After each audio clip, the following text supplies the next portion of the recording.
Bonjour, bonsoir à tous. Comme vous voyez, une fois de plus, on a un invité de marque cette fois-ci, le député de Néligan, Monsef Déragi. Un gros merci d'être là ce soir. Merci à vous, merci de me donner cette opportunité de m'entretenir avec vos auditeurs et les gens qui vous suivent. Donc, c'est un honneur aussi pour moi. C'est un honneur pour nous aussi. Écoute, on va aller dans le vif du sujet. Un dossier sur lequel tu ne démarres pas depuis plusieurs semaines. C'est le dossier de SACLIC. Ça fait jaser, ça n'a pas fini de faire jaser. Et d'après moi, on va être rendu à l'élection provinciale et ça va encore faire jaser. Parle-nous-en, honnêtement. En fait, c'est un dossier que j'ai travaillé depuis plusieurs mois. Il y a les gens probablement qui pensent qu'un dossier, on le travaille juste parce qu'on se lève le matin et on a un article ou deux. Non, c'est complètement faux. J'avais toute une stratégie pour attendre le rapport de la vérificatrice générale. Et je vais vous dire ce qui m'interpelle dans ce dossier. C'est l'exemple même de l'État québécois. Vous savez, il y a beaucoup de gens qui critiquent le modèle, l'efficience du modèle, l'efficacité de nos projets, l'efficacité de l'État québécois.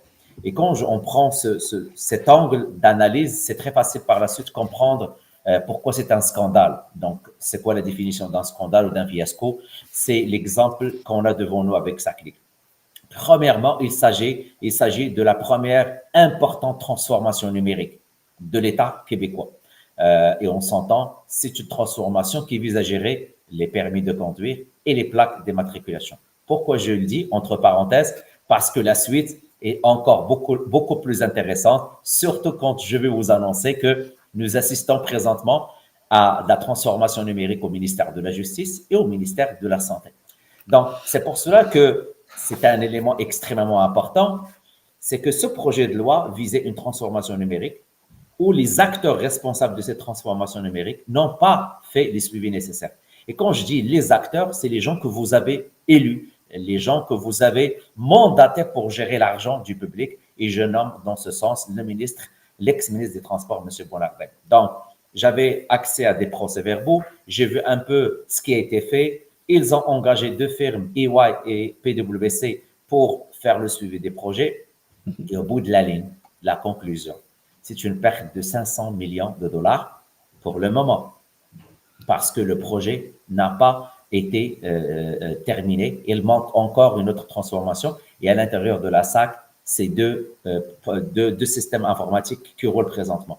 500 millions pour les gens qui nous écoutent, c'est l'équivalent de 10 écoles.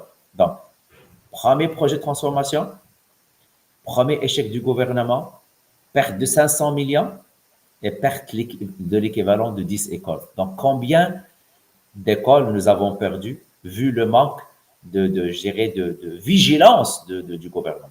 Donc, en résumé, c'est ça, la SAC, mais il y a beaucoup de ramifications, beaucoup d'enjeux dans ce projet. Parce que j'en avais parlé brièvement, comme j'avais mentionné, on avait déjà fait un épisode sur le sujet qu'on avait abordé un petit peu. J'avais mentionné que ce qui avait été fait, c'était de prendre les bons vieux cartables de procédure SODEPE qu'il y avait à l'époque et de les numériser, de les mettre dans un logiciel sans avoir nécessairement de révision du processus. Est-ce que c'était le bon? Puis déjà, méthode cartable, c'était compliqué des fois à avoir les choses qu'on avait besoin. C'est sûr que de numériser le tout, avec la très forte compétence en informatique qu'on connaît au gouvernement depuis plusieurs années, c'est sûr que ça va virer en carnage. Mais, allez-y. Oui, allez-y, M. Cloutier. En fait, moi, je voulais un peu être l'avocat du diable. Est-ce que... Puis c'est pour moi qui va défendre la CAQ. Là. Je veux dire, j'aime pas ce gouvernement actuel, puis vous ne me trouverez pas à les défendre. C'est quand même un projet qui a été lancé en 2015 sous les libéraux. Puis on a quand même l'impression que la CAQ s'est présentée devant les électeurs avec un mandat qu'ils n'ont pas du tout respecté. On fait exactement le contraire. Donc, à quel point, ou peut-être que vous avez des informations que vous pouvez nous révéler, à quel point que c'est pas les fonctionnaires le problème et que c'est vraiment le gouvernement. Qu'est-ce qui nous dit aussi que ça ne serait pas arrivé pareil avec le PQ ou le PLQ? Bon, c'est une très, très, très bonne question. Écoutez, si on continue avec cette logique, fermons le Parlement, fermons les autres institutions et laissons les fonctionnaires gérer. Au moins, vous allez avoir, M. Cloutier, l'opportunité de dire, lui, c'est lui le responsable. Pourquoi pas faire comme la Belgique? Pourquoi pas? Écoutez, dans une société démocratique comme la nôtre, on vote aux 4 ans, ou ça dépend, c'est un gouvernement minoritaire, à moins d'avoir le NPD et le Bloc québécois pour te garder au pouvoir pendant 4 ans. Ça, c'est notre histoire au fédéral. Mais 4 ans, j'ai un gouvernement qui est responsable. Et il y a un principe qui s'appelle la responsabilité ministérielle. La question que vous soulevez, M. Cloutier, elle est extrêmement importante. C'est quoi la responsabilité ministérielle? J'ai le premier projet de transformation numérique, le plus important, le plus coûteux. Et le ministre n'a pas eu de rencontre statutaire avec la SAC. Je lui ai posé la question et j'ai avec moi maintenant l'ensemble des procès-verbaux caviardés. Il y avait des rencontres au conseil d'administration sur le suivi du projet. Le contrat, vous avez raison, on l'a lancé. Mais le problème, ce n'est pas le contrat. Le problème, c'est ce qu'on a fait après avec le contrat. Est-ce qu'on s'est assuré de faire le suivi? Je vous donne un exemple. Vous recrutez le meilleur gestionnaire de projet. Monsieur Cloutier, vous allez lui donner $1 million ou 2 millions ou 1 milliard pour n'importe quel projet. C'est votre premier projet de transformation dans votre entreprise. J'imagine que vous allez lui demander un échéancier, les livrables et un compte rendu. Hebdomadaire ou mensuel. C'est le b.a.-ba de la gestion de projet, le suivi de projet. Parce que le risque, il est tellement grand de réputation pour votre gouvernement, c'est jamais vous perdez le contrôle de ce projet. Pourquoi ça n'a pas été fait? Pourquoi ça n'a pas été fait? Il y a des problématiques au niveau des contrats publics depuis belle lurette. Ce n'est pas le Parti libéral qui a inventé ça, ni le Parti québécois, ni même la CAQ. Mais dans le schéma, pas le schéma narratif, mais le schéma structurel que le gouvernement essaie d'entamer avec des contrats, peut-être même avant même la pandémie, des contrats de gré à gré. Oui. Il y a des amis des partis qui se sont listés pour être des soumissionnaires plutôt préférentiels. N'y a-t-il pas des lois ou des projets de loi en processus pour s'assurer qu'il n'y ait plus jamais ce type d'antécédent? Parce qu'on s'entend, au niveau, au Québec, on a la commissionnite assez intense, mais si au moins il y avait quelque chose d'intéressant avec la commission laquelle M. Kerr a participé, on a vu que le ministre a bredouillé de façon assez exemplaire. Ça l'a montré aux contribuables, aux citoyens, de la façon que les ministres, comme vous l'avez dit très bien, avec la responsabilité ministérielle, sont redevables et on ne signe pas seulement qu'un chèque en blanc, mais on leur donne cette mission-là. Clairement, il y a une question d'imputabilité et c'est pour cela que nous, depuis le début, on insiste sur ce point. Vous ne pouvez pas être responsable de la plus importante transformation numérique dans votre ministère et vous n'avez pas suivi le projet. Donc, clairement, M. Bonnardel, c'est un bordel qu'il a laissé à Mme Guilbeault parce qu'il n'a pas fait le gérer des éléments élémentaires. C'est un énorme projet. Il y avait des rencontres du conseil d'administration chaque mois sur CASA. Je les ai. Donc, vous êtes en train de me dire que son cabinet n'était pas au courant.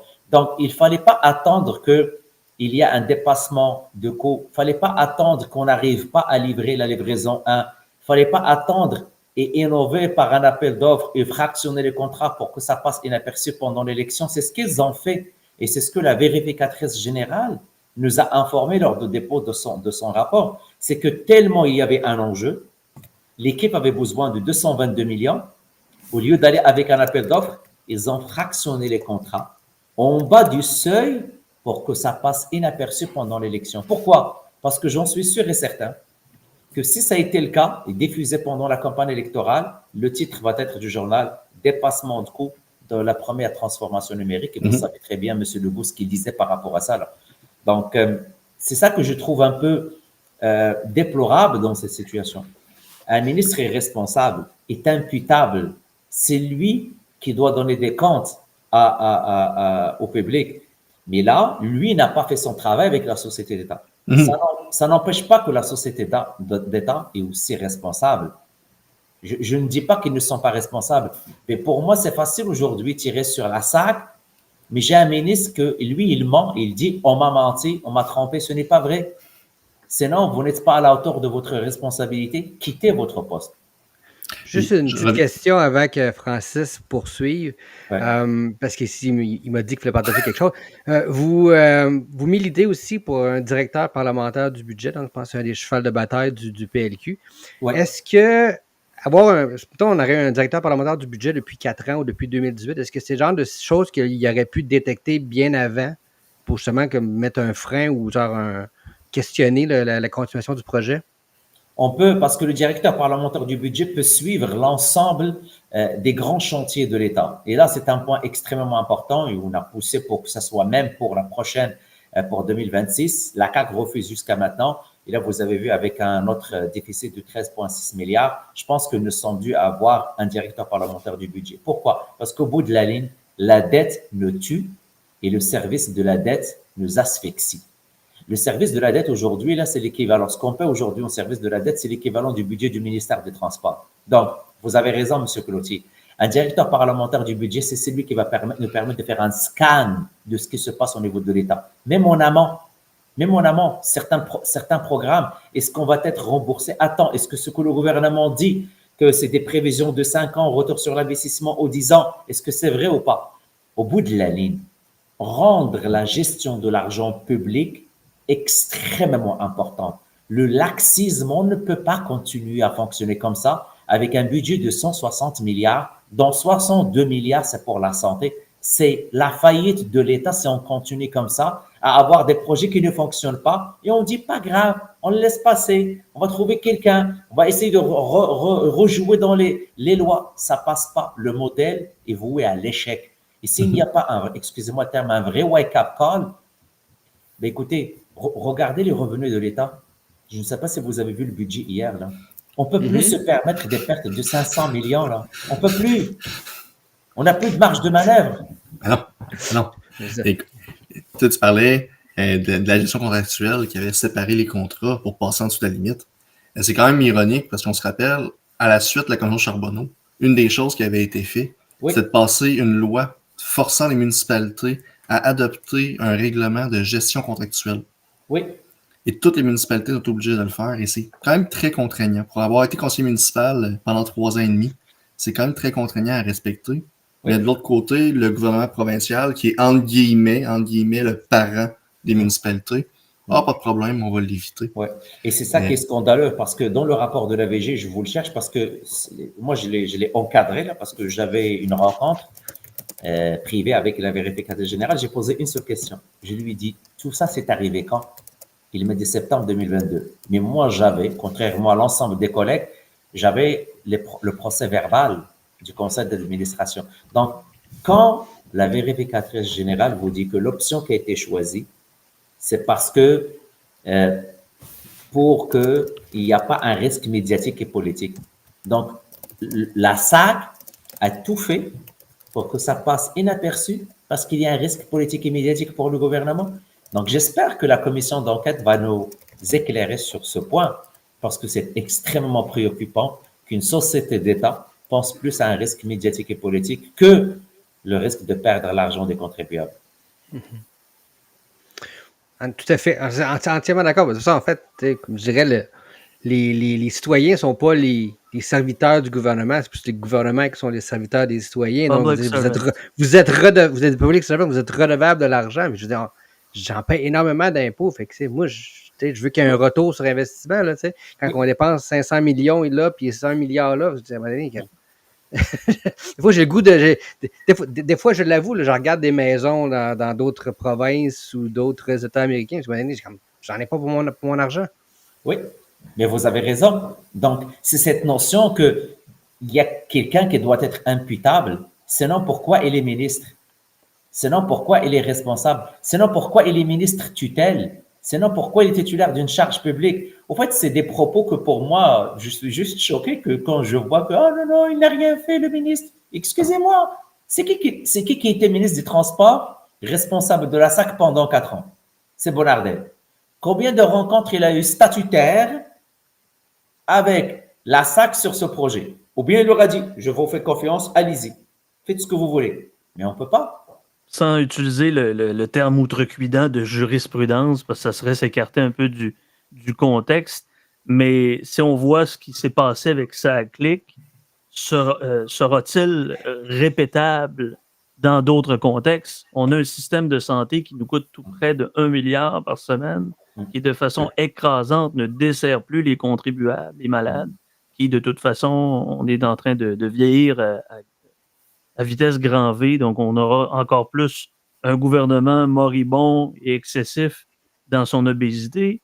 Si on essaie toujours de dire, bon, on va numériser, bon, il y avait M. Barrette et tout ça avec la réforme en santé, il y a eu des échauffourées aussi. Le PQ a essayé avec Mme Marois, mais bon, on s'entend qu'elle n'a pas été là suffisamment longtemps, elle était là presque un an et demi.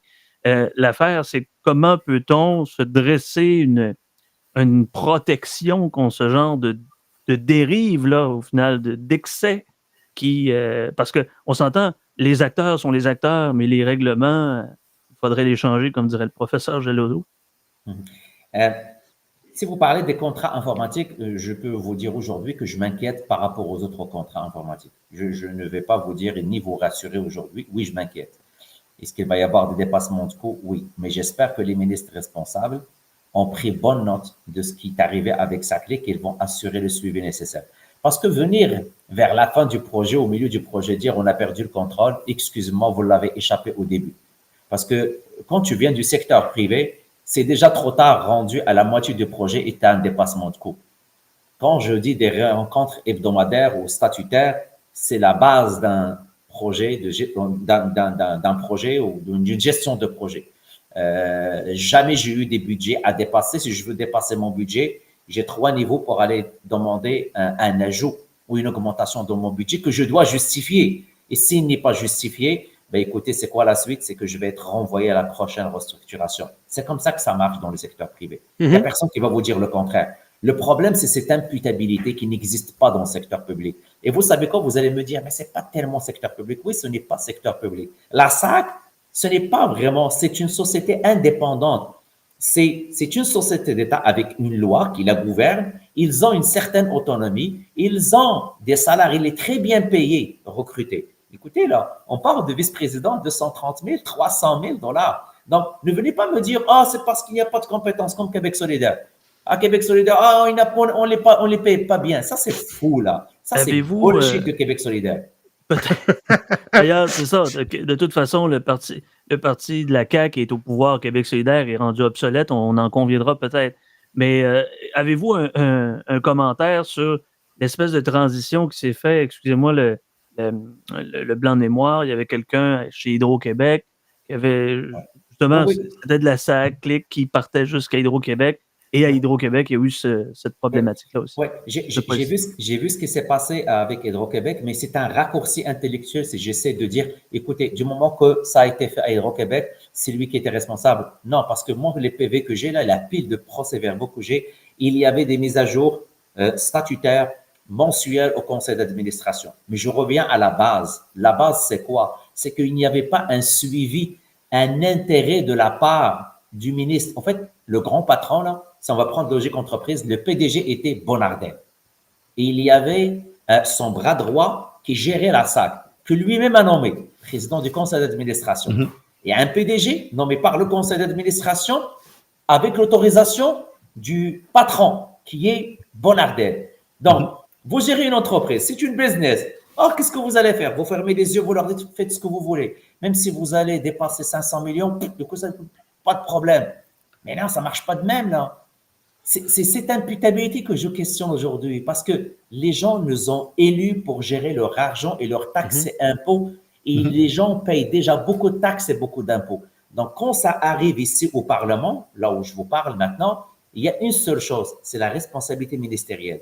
Quand j'ai, moi, sous ma responsabilité une société d'État, tout ce qui se fait à l'intérieur de la société d'État, c'est moi qui est responsable. Donc, je commence en 2018 en tant que ministre des Transports. 2019, ça commence les premières livraisons, la planification, c'est documenté. Mais qu'est-ce qu'il a fait par la suite avant que ça pète, avant qu'on sait qu'on a besoin d'argent? Pourquoi, après 2 ans de démarrage, 3 ans, il y avait cette demande de surfacturation ou cette demande supplémentaire pour en rajouter de plus? Et c'est là où est-ce qu'il y avait des discussions pour stopper ça. Parce que le problème, qu'est-ce qu'ils ont fait? Ils se sont rendus plus tard. Ils se sont rendus pendant l'élection. Et s'ils ne débloquaient pas l'argent, il y a l'arrêt de la transformation, ce qui est grave. Et c'est là où ils ont innové avec le fractionnement des contrats. Donc, c'est là où j'espère que la commission d'enquête va le clarifier, parce que s'il y avait vraiment un intérêt à ce que tout passe inaperçu, c'est extrêmement grave et c'est pas juste la démission de M. Bonardel qu'on demande. Au lieu dans une certaine part, la critique que vous formulez est tout à fait exacte. Je comprends la lecture. Somme toute, avez-vous des recommandations en matière comment dire, d'enlever ce brouillard de guerre-là en essayant de rendre les choses plus transparentes? Parce que de commission en commission, le Québec, juste pour la SAC-LIC, cette commission va coûter des millions de dollars pour expliquer que la SAC a coûté des millions de dollars. Donc, les contribuables sont en colère actuellement. C'est un très bon point. Et vous savez, depuis le début, les gens disaient « Ah, le Parti libéral ne voulait pas appuyer la commission. » Moi, j'avais une proposition très simple. Je peux vous la montrer là. Décaviarder les procès-verbaux. Tout est là. Vous savez, moindrement expert, un peu, dans les conseils d'administration et la lecture des procès-verbaux. Quand j'ai devant moi résolution du conseil d'administration par rapport à CASA, et j'ai cette noirceur, vous savez combien ça coûte ça? Ça coûte $0 au contribuable. Le décaviardé. Zéro. C'est ça que je disais depuis le début. Décaviarder ou démissionner. Parce que quand ils vont décaviarder, je peux vous assurer qu'on va savoir que tout se savait et ils avaient toute l'information au conseil d'administration. Donc, le conseil d'administration savait ce qui se passait avec CASA. Et le ministre, il était où? Pourquoi il a laissé ça passer 4 ans? Donc, oui, vous avez raison de parler, de critiquer les commissions d'enquête. Moi, mon souhait, pour répondre à votre question, nous avons l'équivalent, si ma mémoire elle est bonne, une 40 milliards de dollars de projets de transformation. C'est beaucoup d'argent. C'est beaucoup d'argent. J'espère et je formule le vœu que je ne vais pas revenir parler avec vous sur un autre fiasco qui touche la transformation numérique à l'intérieur d'un ministère. Présentement, au moment où je vous parle, il y a une transformation numérique au ministère de la Justice et il y a une autre au ministère de la Santé et une pas totalement terminée à la SAC. Parce que la SAC, souvenez-vous, ils ont dit on arrête, on livre la livraison 2 et on arrête parce qu'il n'y a plus d'argent. Donc, j'espère que les ministres qui sont responsables, parce qu'encore une fois, il ne faut pas fuir le problème. Pour moi, il y a un responsable, c'est le ministre tutelle. Le ministre tutelle doit tout faire pour suivre son projet. Sinon, on va continuer avec le modèle québécois. Au bout de la ligne, il n'y a personne qui est imputable et personne qui est responsable. Et le pire, permettez-moi de vous le partager. Quand les ministres disaient « on nous a menti, on nous a trompés », vous voulez que je vous parle de ces menteurs? Est-ce que c'est le secrétaire général, le bras droit de M. Legault, qui lui a eu une rencontre, une présentation avant de lancer fiasco, le SAC-LIC? Est-ce que vous voulez que je vous parle de l'ancien PDG qui était responsable jusqu'au fiasco, où il est maintenant? Il est PDG du Conseil de la protection des consommateurs. Vous voulez que je vous parle des autres personnes impliquées? Donc, si c'est vraiment des menteurs, si c'est vraiment ces personnes qui ont trompé le gouvernement, pourquoi le gouvernement les a nommés ailleurs? L'ex-bras droit de M. Legault, il est présentement PDG de l'autorité des marchés financiers avec 450 000 $. Je sais, je vais faire un comparatif qui va pouvoir peut-être être excessif, mais l'État québécois est sensiblement pareil que l'Église catholique romaine et apostolique, qui, lors d'un débat avec un prêtre, on sait très bien, va se déplacer de paroisse en paroisse. L'État québécois a été calqué un peu, disons-le, sur notre sainte Église catholique, et on reproduit les scandales d'année en année. Je sais que certains vont s'arracher les cheveux de la tête en entendant ça, mais c'est essentiellement ça, en disant c'est le bon Dieu, c'est l'État-providence, c'est la haute fonction publique, c'est les contextes, c'est mondial, donc c'est toujours quelque chose comme ça. Mais malheureusement, avec les taxes et impôts qu'on paye, le citoyen a le droit de se poser la question réelle. Est-ce que c'est normal, j'ai plus encore un directeur parlementaire du budget indépendant qui va me donner l'heure juste sur mes dépenses? En fait, me donner l'heure juste sur mon argent. L'argent a été délégué au gouvernement pour qu'il la gère. C'est ce qu'il fait. Nous, on ne la gère pas maintenant, mais ils nous ont dit contrôlez-la. C'est ça la démocratie qu'on a là. Nous, on contrôle l'argent dépensé. C'est pour cela que je suis là avec vous aujourd'hui. Mais si on veut avoir un modèle efficient, efficace pour gérer nos impôts et nos taxes, il faut, 1, revenir sur la question de l'imputabilité. 2, ça ne prend des chiens de garde. Et pour moi, on ne peut plus se passer d'un directeur parlementaire du budget. Ce n'est plus possible. Parce que sinon, on navigue dans le vide et on a année après année des déficits après déficits. Et regardez l'état l'État du Québec avec le gouvernement Legault, le seul budget qui n'était pas déficitaire, c'est le premier budget de son mandat parce qu'il a hérité 7 milliards. Il a floché les 7 milliards et il est arrivé juste avec ses promesses, je pense, un demi-milliard de surplus qu'il a laissé dans le première année de son premier mandat. Mais depuis, c'est négatif après, c'est déficit après déficit. Ah, puis ça va en empirant. Là. Ça va en empirant. Écoute, avant de te laisser partir, mon chef, parce que je sais qu'il faut que tu quittes pour rentrer en chambre à 19h, je te dirais que, de façon générale, Vincent, Samuel en a parlé tout à l'heure, le prof Geloso, il dit souvent que les règles du jeu sont plus importantes que les joueurs.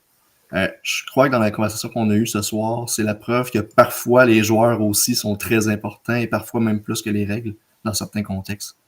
C'est vraiment, mais vraiment apprécié, mon chef, que tu sois venu nous voir ce soir.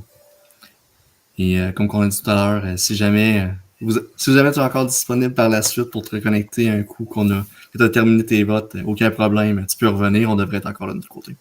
Moi, je vais vous dire, j'apprécie beaucoup, et probablement vous me connaissez pas beaucoup parce que vous me suivez, mais moi je vous suis, je vous lis, et vous savez, dans mon fil Twitter, mes abonnés, c'est des gens qui me sortent vraiment de ma bulle, et je tiens à l'avouer, moi, les gens, quand vous écrivez quelque chose, ça me nourrit. Pourquoi? Parce que la bulle politique, c'est l'élément le plus grave. Hein. Si tu restes dans ta bulle, pas connecté avec le monde réel, c'est là où tu peux faire beaucoup d'erreurs. Mais moi, j'écoutais quand j'ai vu M. Cloutier, j'ai dit, écoute, est-ce que M. Serge Cloutier, là maintenant, j'ai une image sur M. Cloutier que je suis sur Twitter. Mais c'est agréable parce que je vous vois, on échange de temps à autre sur la messagerie privée, mais c'est réciproque parce que vous aussi, vous avez un pouvoir. Vous aussi, vous avez un rôle. Et ce rôle est très important. Et c'est ça l'équilibre dans une société démocratique. Les médias, les podcasts, le public, les gens allumés jouent un rôle important dans notre démocratie. Ce n'est pas vrai que le pouvoir est uniquement entre les mains des élus. Sinon, on va tomber dans un état totalitaire ou autre. Mais on ne l'est pas. On est dans une démocratie. Et les démocraties, chacun joue son rôle. Le Parlement joue son rôle. L'opposition joue son rôle, comme le gouvernement gouverne, et vous aussi. Donc, pour moi, c'est un plaisir très partagé d'échanger avec vous à n'importe quel moment. C'est un plaisir, parce que tu sais, il y a beaucoup de monde, je pense, qui pense que la démocratie, c'est de voter une fois ou 4 ans, alors que la démocratie, ça se vit à tous les jours, c'est la participation des citoyens à la vie publique, puis justement de parler à vos députés, de leur envoyer, de communiquer avec eux, partager vos idées, puis c'est comme ça qu'une société évolue, puis qu'on avance. Fait que je vous remercie quand même beaucoup d'avoir pris votre temps. Avec plaisir. Très occupé pour venir parler avec nous. Oui, puis peut-être plus tard, qui sait? Oui, à plus tard. Du moment que je vous parle, on doit descendre voter le 1/4 des budgets. Donc, c'est l'argent des contribuables qu'on doit aller voter dans quelques minutes. Bon, ben, bonne chance et peut-être plus tard. Merci, à tout à l'heure. Au revoir. Au revoir. Bonjour, bonjour, merci encore. Et puis? Bon, c'est fait. On va aller étudier les crédits dans pas longtemps. Parfait. C'est ça la procédure au Parlement. Donc, je ne sais pas vous combien de temps, mais j'ai quand même un peu de temps avant d'aller à une autre réunion. Votre limite sera la nôtre. OK, mais je pense si on fait ça en une autre quinzaine de minutes, les preneurs. Si vous êtes allé de m'entendre, écoute, on avait parlé de sujets un peu plus légers aussi. Dépendamment, mes comparses veulent aller où? On reste dans les sujets plus sérieux ou on embarque dans la culture culinaire? Ah, écoute, vas-y, écoute. Mais ouais, Francis m'a parlé de votre couscous. Là, je ne sais pas si j'ai le droit de parler d'une activité partisane au Parlement, mais écoute, oui, écoute, on parle que tu organises un couscous, point. C'est nous qui en parlons, c'est pas toi. Exact. Et oui, Francis, c'est un grand amateur de cuisine et parfois, on se texte des recettes et parfois, ça suscite l'intérêt de beaucoup d'internautes, de gens qui commencent à lui dire quelle épice tu as utilisé, quelle sauce, quelle méthode, le kebab. Exactement. Puis, écoute, la cuisson de l'agneau. Et là, je sais qu'on parle ça à clic, c'est pas tant tellement controversé, le Parti libéral, la corruption. Non, la cuisson de l'agneau. Ouais. Selon vous, quelle est la meilleure cuisson pour l'agneau?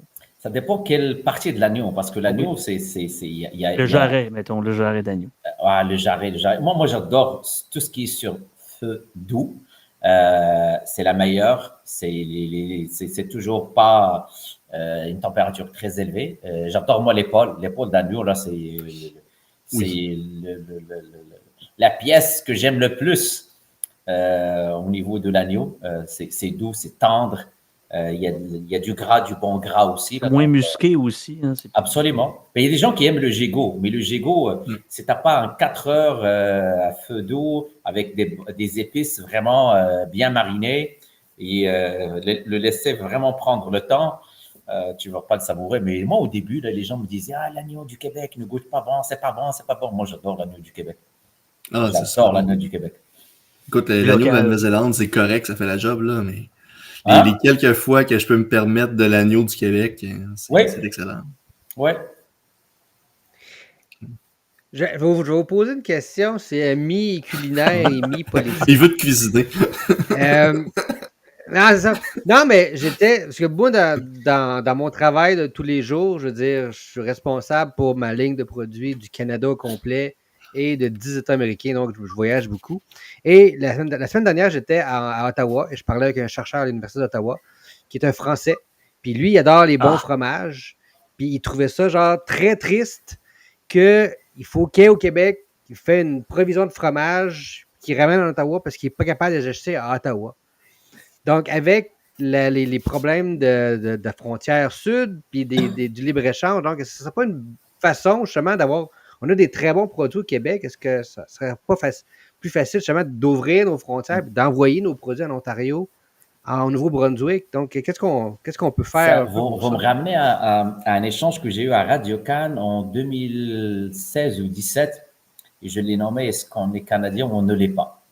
Parce que ce qui est triste, c'est qu'on est dans un pays, ça dépend de l'allégeance des gens, mais le pays, c'est le Canada, mais on dirait qu'on ne vit pas au Canada. Parce que justement, c'est ce que vous venez de dire. Comment ça se fait que le fromage du Québec, au sein d'un pays qui s'appelle le Canada, on ne le retrouve pas en Ontario? C'est ça, là. Donc, et là, après, on va commencer à critiquer Trump, qui nous menace chaque jour avec des tarifs. Mais est-ce qu'on peut juste enlever les barrières et les tarifs interprovinciaux? Et ça, regardez, l'entrevue, elle est publique. Je l'ai déjà fait en 2016. Les gobelets de lait faits au Québec, on ne peut pas les vendre ailleurs. Il y a plein d'exemples. La bière québécoise, le vin de l'Ontario. Donc, il y a tellement de barrières que à l'époque, j'étais porte-parole en économie et j'ai interpellé le ministre Fitzgibbon sur le nombre de rencontres qu'il a eues pour baisser les barrières du commerce intérieur. Et à ma grande surprise, il n'y avait pas d'intérêt, il n'y avait pas de rencontre. Donc, quand on parle avec des Européens ou des gens même de l'Asie, le problème qu'on a est un problème aussi culturel. Permettez-moi de vous le dire et de le mentionner parce que j'ai voyagé avec beaucoup d'entrepreneurs à l'international. La façon avec laquelle nous, on veut le business, j'ai un produit, tu l'achètes et c'est fini. Quand tu prends les Européens, ben, ils parlent plus d'une coopération. Prends les Chinois, les Turcs maintenant en Afrique, les Chinois, la Corée, donc des pays, le Japon, des pays industrialisés, on parle beaucoup de coopération, donc de partenariat. C'est pas je te vends ce produit, tu me payes, on regarde s'il y a un accord de libre-échange pour qu'il y ait des tarifs et pour vous et pour moi. C'est la balance commerciale dans les échanges est quand même équilibrée et pas quelqu'un qui paye pour l'autre. Le problème qu'on a, c'est ça, c'est qu'on s'est habitué à vendre d'une manière très facile, à aller chercher des parts de marché d'une manière très facile. Et vous savez, ça, ce n'est pas bon pour une économie forte et diversifiée. Développer des marchés, c'est extrêmement pénible. Et là, on le voit, si on se compare avec la France, le président français, quand il voyage, c'est dans la culture ramenée avec eux les patrons d'entreprise et ils ne se gênent pas à vendre les produits français. Nomme-moi un premier ministre, même au fédéral, la politique internationale du Canada, il favorise quoi? Est-ce qu'il favorise vraiment l'exportation canadienne ou bien notre présence à l'échelle internationale? C'est beaucoup de questions que malheureusement, j'espère qu'avec Trump, on va avoir un vrai wake-up call et justement, On va plus parler de ces anecdotes que le fromage au Québec, on ne peut plus le vendre à Ottawa. Mais le problème, il est beaucoup plus complexe que un fromage québécois qui ne se vend pas à Ottawa. C'est la définition même de notre marché intérieur canadien. Plus de réglementation interprovinciale qu'il y en a dans des pays qui sont fédérés en Europe. C'est quand même assez extraordinaire. Bon, il y a le traité de Schengen. On s'entend l'espace Schengen, mais ici, on a ce qu'on appelle une confédération qui n'en est pas une. Une fédération qui met des barrières à l'entrée en ce qui a trait, vous l'avez bien dit, l'alcool avec la LCBO et la SAQ ici. C'est vraiment incroyable. Mais le problème, il est aussi d'ordre provincial, c'est que le protectionnisme, on parle beaucoup du protectionnisme américain, mais il y a une sorte de protectionnisme à l'intérieur, je dirais, de notre confédération, et on n'a jamais vu l'intérêt d'échanger, de commercer entre nous, là, entre Québec et l'Ontario, Québec, Nouveau-Brunswick, l'Alberta. Vous avez vu ce qui est sorti cette semaine, le pétrole d'Alberta qui se fait raffiner aux États-Unis pour revenir au Québec. Mais écoutez, moi je pense que ça remonte à beaucoup plus longtemps et j'espère vraiment qu'il va y avoir un bon wake-up call par rapport à ça parce qu'on a tout intérêt à augmenter les échanges interprovinciaux. Puis c'est ça, puis si les échanges interprovinciaux, tu sais, que le Québec puisse vendre ses produits partout. Je ne suis pas souverainiste non plus, là, mais ça peut fonctionner avec 2 pays, mais ça peut fonctionner avec 3 pays aussi. Là. Je veux dire, peu importe le nombre de pays, on est capable de vendre nos produits qui sont d'excellente qualité à l'extérieur de nos frontières. Il faut favoriser notre entreprise locale et nos excellents produits. Mais très d'accord avec vous, et vous l'avez mentionné tout à l'heure aussi, regardons juste le marché européen, regardons même les marchés asiatiques, mais moi je pense qu'on a une lacune et je pense que le gouvernement fédéral doit travailler sur ça. Pour développer des marchés pour les entreprises, l'État aussi a un rôle à jouer. Et on le voit. Ce que Bombardier vivait avec la CCRI, quand on regarde Boeing et l'appui qu'il a eu du gouvernement, quand on regarde Airbus et l'appui du gouvernement français et allemand, nous, est-ce qu'on a vraiment eu le courage d'appuyer Bombardier comme un fleuron canadien-québécois? Les concurrents sont appuyés par leur gouvernement. Aux plus hautes instances, l'industrie américaine, tout ce que Trump est en train de faire, c'est en quelque sorte, puisque pour protéger ou pour encourager son économie. Mais regarde l'exemple, la France. Le président français, quand il se déplace, si c'est pas vendre des hélicoptères ou des avions de chasse ou des trains, ça fait partie des deals avec les pays, État. Donc, est-ce que nous, on a cette culture? Est-ce qu'on a cette façon de faire? Et là, encore une fois, tu ramènes sur la table la politique étrangère du Canada. Est-ce que la politique étrangère ou la politique internationale du Canada favorise une présence du Canada à l'international pour faciliter les échanges et faciliter l'implantation de nos industriels? Ça, c'est très, très intéressant parce que, bon, je m'avoue libéral classique. Je ne suis pas membre du Parti libéral du Canada, ni plus du Parti libéral du Québec. Et s'il y a un libéralisme qui me tente le moins, c'est le libéralisme des relations internationales. Je m'explique rapidement pour les auditeurs. C'est que vous avez une forme d'institutionnalisme à l'échelle globale où ce qu'on va faire confiance aux organisations, aux ONG ou tout ça, et à des organes comme l'Organisation des Nations Unies, au lieu de faire ce genre de choses-là. Bien des gens vont m'accuser de revenir à la préhistoire des relations internationales, et vous l'avez bien dit, si qu'on pouvait revenir à sans qu'on ait la même logique que M. Trump, avoir une logique qui soit d'entente. Donc, si on peut se refaire, dis-je, un traité de libre-échange assez conséquent dans les Amériques, si on est capable de pouvoir libéraliser au sein même de nos propres frontières provinciaux, je veux dire, ça, c'est ce qu'on appelle du réalisme. Lorsqu'on parle d'État comme l'acteur relativement principal des relations internationales, ben, c'est pas ce qu'on a. Le gouvernement libéral du Canada, le gouvernement Trudeau et maintenant M. Carney, quels vont être nos leviers à titre d'État ou du moins à titre de province? Comment le Parti libéral du Québec, présentement en instance de chefferie, d'ailleurs, pourquoi vous n'êtes pas candidat, je l'aurais souhaité, et comment le Parti libéral du Québec peut, du moins, négocier avec ce possible gouvernement libéral à venir? Il y a un point important dans ce que vous avez dit, c'est revenir à la définition même des relations internationales, le rôle des institutions, le rôle des instances, que ce soit les Nations Unies ou les autres organisations. Mais je tiens juste à rappeler que le Québec, il est parmi les rares États fédérés avec une bonne présence à l'international.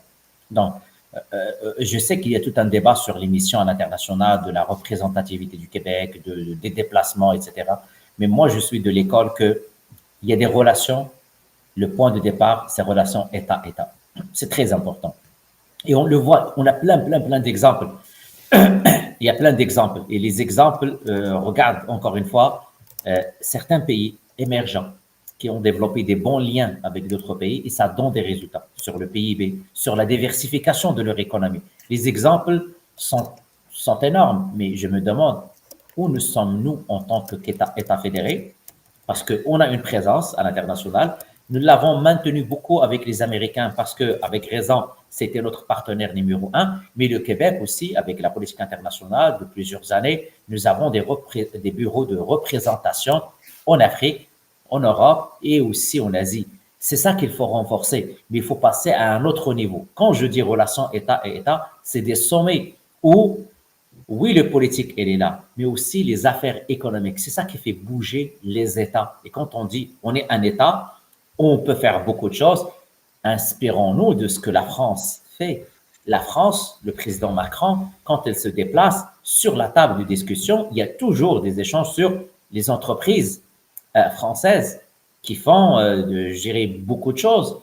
Et c'est là où tu ouvres la porte à la diversification de tes marchés. Mais si tu ne fais pas ce genre d'activité, ben c'est normal que ton seul marché unique qui est facile, c'est le marché américain. Par contre, ne nous inspirons pas trop de M. Macron quand il va en Afrique avec une attitude plutôt paternaliste et post-coloniale. J'étais presque de gauche socialiste. En voyant les dissensions des politiques étrangères de M. Macron, j'ai des amis qui sont au Congo et qui ont trouvé ça absolument ubuesque, sa présence. C'est vrai. Disons, pourquoi pour s'inspirer de la Chine? Pourquoi c'est vrai ce que vous avez dit sur Macron. C'est pour cela que la francophonie, où on a déjà un trait et on a déjà une plus-value, c'est parler le français. J'espère qu'on va prendre la place parce que vous avez raison, il y a beaucoup de pays africains qui sont en voie de développement, qui veulent, qui cherchent des technologies, qui cherchent des partenariats. Et on le voit maintenant avec les échanges universitaires et la présence d'étudiants étrangers. Donc, c'est là où je vous dis qu'on ne peut pas diversifier les marchés parce que j'entends beaucoup depuis plusieurs semaines, ah ouais, la diversification de marché. Écoutez, relations internationales, développer des relations entre les pays, ça ne se fait pas en claquant les doigts. Ça prend une vraie stratégie, ça prend une réelle volonté et ça prend des alliances et des alliés. Maintenant, la question qui se pose, pouvez-vous me nommer les alliés du Canada à l'international? Pouvez-vous me nommer les alliés du Québec à l'international? À partir avant 2015 ou après 2015? Est-ce que la liste est devenue beaucoup plus importante de pays non alliés? Mais c'est une question existentielle. On ne peut pas faire des relations internationales et faire du business sans alliés. Mais qui sommes nos alliés? Et sur la planète internationale, ou sur la planète, les gens nous associent beaucoup aux Américains. Et les gens qui pensent qu'on avait un avantage compétitif, l'avantage compétitif qu'on avait, c'est parce qu'on est proche des Américains. Là, maintenant, ce que Trump fait avec le Canada risque de fuir aussi des entreprises qui voyaient dans une présence en Amérique du Nord et surtout au Canada une plus-value pour eux pour être beaucoup plus près du marché américain. Donc, je pense que ce qui se passe présentement, c'est une bonne opportunité, au-delà que c'est une menace. Et cette opportunité exige de nous des éléments importants. Premièrement, redéfinir la politique internationale, que ce soit celle du Québec ou celle du Canada. Et deux, commencer à vraiment chercher des alliés et bâtir avec ces alliés sur le long terme. Les relations internationales, malheureusement, ce n'est pas uniquement du court terme. Espérant que les candidats à la chefferie de votre parti puissent vous entendre à grande oreille, puisque, bon, on entend que ce qui se passe présentement avec les élections fédérales, y a-t-il des éléments de plus-value que votre parti va pouvoir apporter à cette élection-là ou vous allez faire montre d'un peu plus de réserve comme à certaines habitudes? Non, il n'y a pas de réserve par rapport à la politique fédérale. Nous, on va mettre publiquement nos demandes, notamment le respect de l'autonomie du Québec, notamment en lien avec les transferts fédéraux. Moi, je pense qu'on ne va pas rester muet. Au contraire, c'est l'occasion de démontrer à l'ensemble des partis politiques au fédéral d'avoir l'œil attentif par rapport au Québec et par rapport à tout ce qui peut toucher l'économie québécoise. Ça, je pense que c'est un élément important. C'est vrai, on n'est pas au fédéral, nous, en tant que parti, mais nos relations avec le fédéral, c'est des relations extrêmement importantes en tant que nation. On voulait parler de bouffe, puis finalement, j'ai ramené ça avec la politique avec le fromage. Sérieux, c'est toi, M. Cloutier. T'as mis dans la même question et la politique et la bouffe. Écoute, ça prend juste on s'entend politique du gars. Cloutier pour poser une question pareille. C'est ma fin. Ouais. J'ai juste une petite question. Sur la bouffe ou sur la politique? Hier, c'était sur la politique. On est revenu sur la politique. Le gigot d'agneau, finalement. Le gigot d'agneau, je pense que Francis va nous inviter pour qu'on prépare tous un bon gigot d'agneau. Ça va faire plaisir. Une bonne rencontre amicale. Mais juste une petite question, parce que hier, ou quand on enregistre, hier, c'était le dépôt du budget. Puis c'est dans la loi que le gouvernement doit s'engager à ramener l'équilibre budgétaire dans 5 ans. Mais il peut faire ça en ayant des propositions complètement roses, avec des lunettes roses, comme le budget actuel. Est-ce qu'on ne pourrait pas changer ce genre de loi-là pour que ce soit plus rapide ou soit qu'il y ait des vraies conséquences si on ne ramène pas à l'équilibre budgétaire? Mais écoutez, on sait déjà qu'ils ont changé les règles il y a 1 an ou 2 ans, si ma mémoire est bonne. Moi, ce qui m'inquiète, c'est vraiment l'absence de contrôle des dépenses et aussi la baisse des revenus autonomes de l'État. Donc, l'État se nourrit avec les taxes et impôts. Je l'avais hier, je ne sais pas si j'ai le document à côté de moi. Il y a un document, mais je ne vais pas vous faire perdre du temps, mais c'est extrêmement préoccupant parce que le gouvernement n'arrive plus à balancer les revenus avec les dépenses. C'est plate à dire, là, mais dites ça à n'importe quelle famille, ils vont rire. C'est le b.a.-ba. Le budget ne balance pas par lui-même. Ben, il n'arrive pas à balancer ses revenus avec ses dépenses.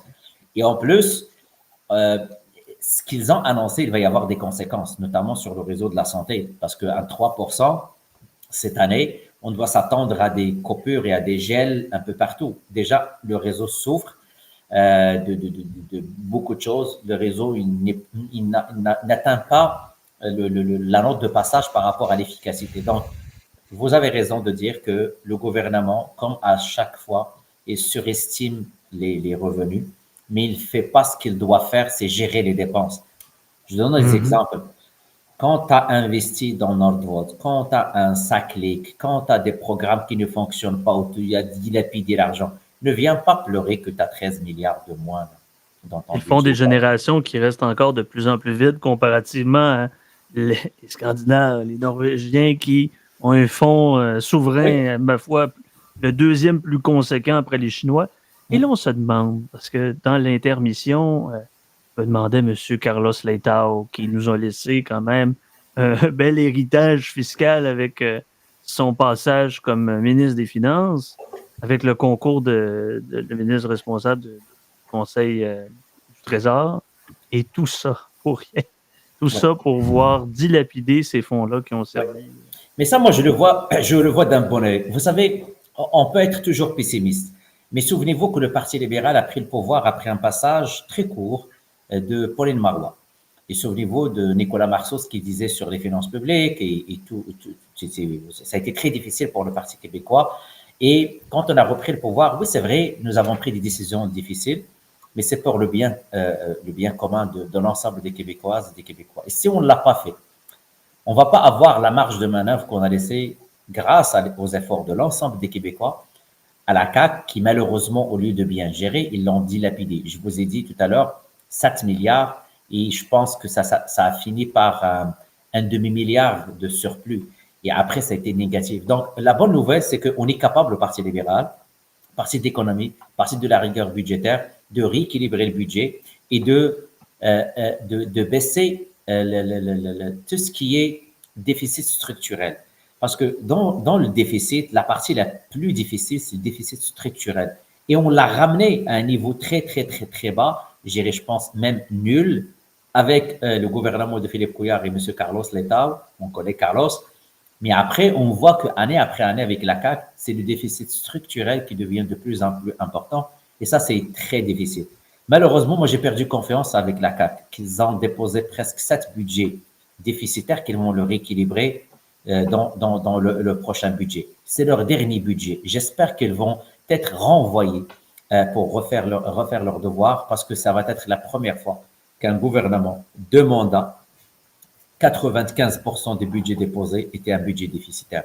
C'est ça qu'on doit retenir du mandat de la CAQ. Donc, c'est triste de voir ce constat. C'est vrai que pour la première fois, je vous le dis, je m'inquiète par rapport à l'avenir des finances publiques, que ce soit au Québec, mais aussi au Canada.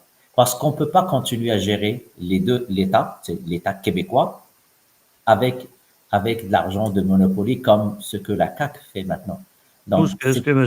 Mark Carney, sous la gouverne de M. Trudeau, a fait depuis presque une décennie, on s'entend que s'il y a quelque chose de très peu libéral, c'est le Parti libéral du Canada, avant même de vous taquiner avec votre parti, mais essentiellement, c'est que comment peut-on faire? Vous ne pouvez pas me taquiner avec mon parti. Je partage ce que vous avez dit sur M. Trudeau et l'équilibre budgétaire. Ce qu'il a fait, il n'est pas bon, là.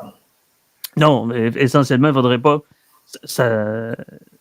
Au Parti libéral du Québec, ça vous prend un trio fort. Là. Vous devez être composé dans ce trio-là, puis essentiellement faire comme ce que M. Coiteux faisait, donc votre prédécesseur notamment, que M. Létard faisait également, ce que Jérôme Forget, Mme Tremblay faisait aussi. Donc, essentiellement, ça serait beau de revoir ce genre de choses-là. Je ne m'inquiète pas, c'est sûr qu'on va avoir des bons candidats pour la prochaine élection avec l'arrivée d'un nouveau chef. Serge, quelque chose à vous poser comme question? Pour l'instant, en tout cas, vous êtes mon joueur de centre du trio numéro 1. mais Francis m'envoie au bal pour ces questions-là aussi, parce qu'on s'appelle les trois Afuera, en l'honneur du président de l'Argentine, Javier Milei.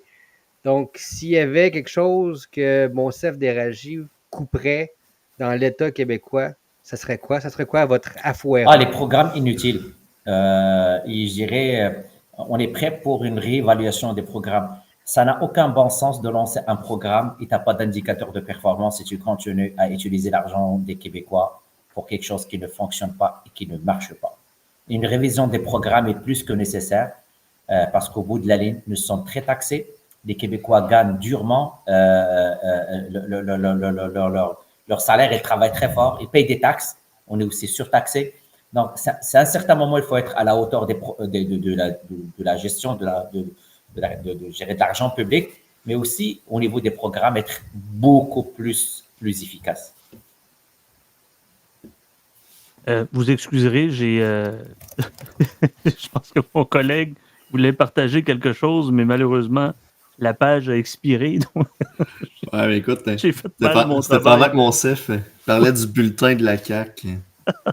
Écoute, je vais quand même lui faire de l'auto-promo. Ouais, c'est ça, voilà. Mais vous avez vu, c'est ce que je disais tout à l'heure. C'est même pas un demi-milliard, c'est ça. Regardez après.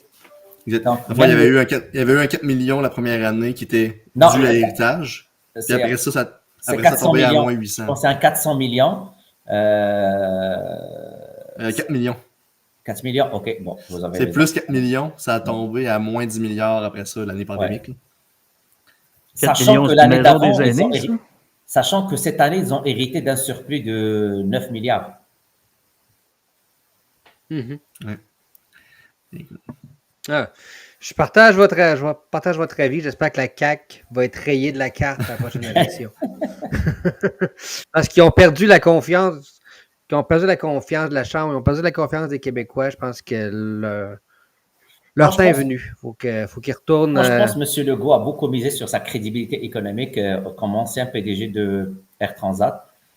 et actionnaires aussi. Moi, je pense au niveau économique, la CAQ a perdu carrément la crédibilité avec les investissements de Fitzgibbon. Regardez, la liste elle est très longue. Je pense pas que le temps va me suffire à énumérer l'ensemble des projets où il a investi, où le risque où on s'est ramassé avec de l'argent. Maintenant, ce qui est grave, c'est que on sait d'un point de vue économique, ils n'ont pas eu les succès. Mais maintenant, au niveau des finances publiques, là, ça devient grave. C'est quand tu n'es pas capable d'équilibrer le budget, de suivre le budget. Excuse-moi là, mais tu n'es pas capable de gérer l'État et tu dois quitter. Non, exact. L'État doit être un modèle pour l'effort individuel. Vous l'avez dit, les familles travaillent fort. Je veux dire, on peut être tous d'accord avec ça. C'est une vérité de la palisse essentiellement. Mais l'État du Québec devrait essentiellement être un modèle de vertu à titre de nous allons faire un budget qui va se tenir et non pas comme le pater patrié qui est François Legault comme le père de la nation québécoise qui finalement est un dépenseur compulsif ou presque un père de famille qui va boire son chèque à la fin. C'est un peu ça qu'on a l'impression. Oui, vous avez raison. En espérant. Peut-être un jour, si le Parti conservateur, moi je ne suis affilié à aucun parti, si le Parti conservateur du Québec pourrait joindre avec le Parti libéral du Québec, comme dans le temps de Duplessis, pour une nouvelle union nationale, ça pourrait être intéressant, mais bon, je divague. Il y a des l'union des forces libérales. Il y a du bleu au Parti libéral du Québec. Il y a du bleu. Il y a pas mal de bleu. Hein. Il y a des gens, il y a des conservateurs au Parti libéral du Québec, les amis. Exactement. Ben, j'en suis un. Je m'en cache pas. Je suis conservateur fédéral et libéral au provincial. Et écoute, mon chef, on sait que tu as eu une grosse journée. Une grosse journée hier, une grosse journée aujourd'hui. Je te laisserai aller sur un dernier mot de ta part. Merci de me donner cette opportunité. J'en suis sûr et certain que c'était pour moi très enrichissant comme échange, surtout de voir les visages des personnes avec qui j'échange ou parfois on m'interpelle sur Twitter, qui est notre forum de discussion que j'apprécie beaucoup. Donc vraiment, merci à vous. Je sais c'est beaucoup de travail pour vous. Ce n'est pas facile de gérer un podcast, ce n'est pas facile de gérer le contenu, ce que vous faites.